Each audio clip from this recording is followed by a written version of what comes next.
we've had a string, it seems like, of driving under the influence incidents in recent months that have all turned deadly. We've seen people, young, old, killed on our streets. I guess the first question is, do you think the DUI penalties that we have in place right now are too lenient?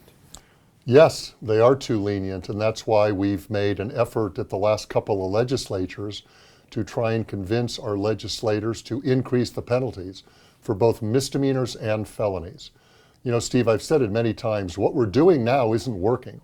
So we've got to do something different to deter people from driving while impaired. And notice I said driving while impaired. It's not just alcohol, it's prescription drugs, it's illegal drugs, it's reckless driving. In fact, if you don't mind, I'm going to issue a challenge to our viewers. And that challenge is to slow down. I mean, I drive these freeways every single day.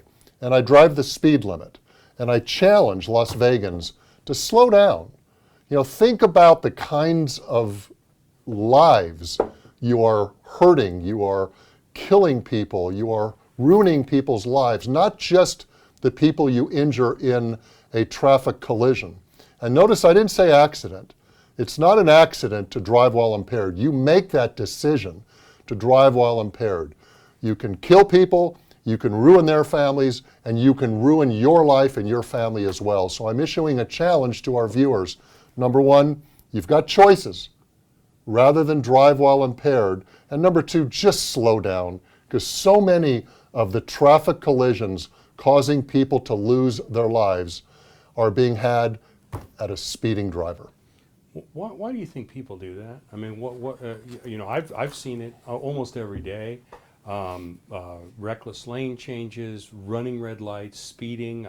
I would say the majority of people follow the law. The majority of people drive the speed limit or that proverbial, 5 miles over or whatever. But that 10 or 15% or whatever that percent is that don't, to answer your question, I'm not sure. I think it's a reflection of today's society. People are in a rush. People are angry.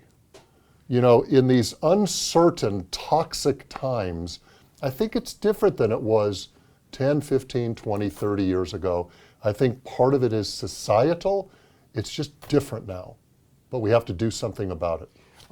There were a couple bills, one of which failed. We'll talk about that one first. That's SB 304. SB 304 would essentially say if you are driving under the influence and you commit get into a crash that kills somebody, you don't have to have 3 prior offenses to have that charged as vehicular homicide.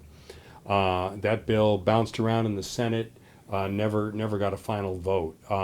You were supportive of that bill. Is that coming back? Are you going to bring that bill back? Well, I don't know. There's a special session everybody talks about. Whether there is legislation proposed involving criminal justice, we'll have to wait and see. I am a big proponent of doing something. You know, we did pass a couple of bills that did help a little. We increased the penalty on misdemeanor DUI second offense from a minimum of 10 days to 20 days in jail. If you're convicted of a second offense DUI misdemeanor, you're going to do minimum 20 days in jail instead of 10. And maybe that's not enough. The second thing we did was we lowered the threshold requiring an alcohol evaluation. The old law was upon a conviction for DUI misdemeanor, if your blood alcohol level was 0.18 or greater, you had to go under a mandatory evaluation. That was lowered to 0.16. But a couple of the bills that failed, which are so important, and I've been advocating for a number of years, other states have laws on the books that if your driving is so outrageous, you're going over 100 miles an hour, you're speeding in and out of traffic, you run a red light, and you cause death while impaired, it's murder. And that's what we need here in Nevada. I do believe it will deter people. It will certainly incarcerate the kind of people that make those choices. That bill failed. The second one was the potential to increase the penalty for felony DUIs causing death or substantial bodily injuries. We asked for the penalty to be increased from 8 to 20 years to a minimum of 10 to 25 years, that bill also failed. To answer your question, yes, I'll be advocating for both of those things to be reconsidered.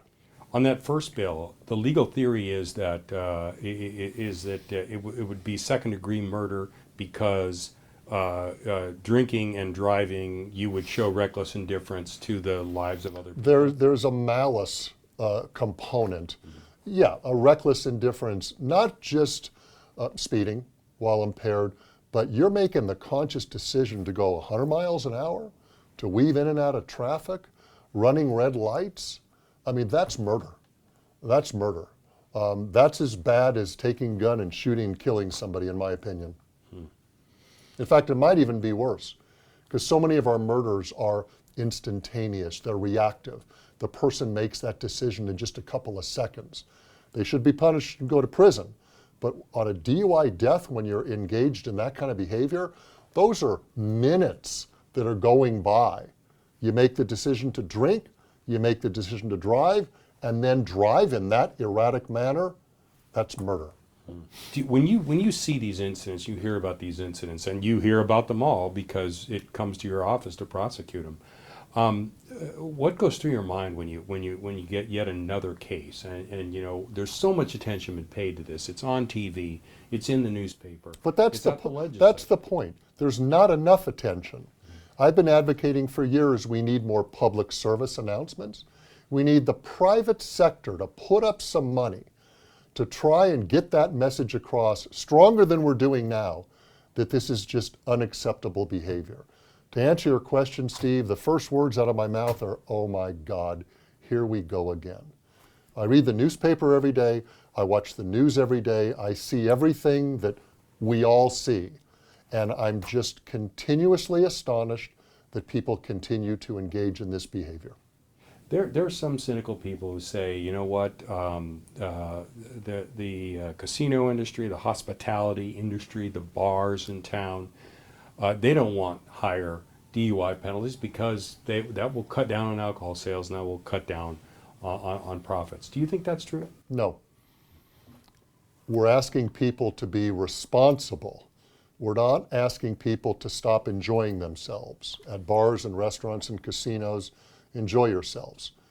But we're asking people to not drive after they engage in that kind of behavior. There's a difference there.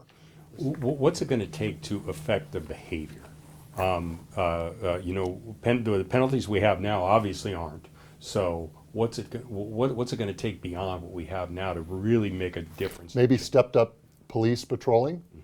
The sheriff and I have talked a lot about this. We're on the same page. More cops, perhaps, more cops patrolling, more cops pulling people over, more arrests. You know, if somebody gets arrested for a DUI, I don't think they should be able to get out of jail in 12 to 24 hours. I think they should be able to, I think they should have to spend 3 days in jail, okay? I think that there should be more severe consequences because the message will get out, Steve. I truly believe that the community talks to one another. Oh my God, did you hear what happened to so-and-so? He spent 3 days in jail. If I spend 3 days in jail, I'm gonna lose my job. I think it will have an effect and change people's behavior. Yeah, so the next step, going either to the special session or the next session of the legislature to toughen up some of these penalties? We're gonna keep trying. We're going to keep trying. I talked to the governor agrees.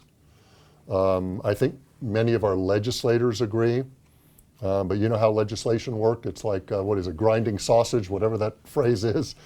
And I think that most of our legislators are well-intentioned people. I'm hoping our legislators paid attention to what happened this weekend and think about what they can do to make a difference.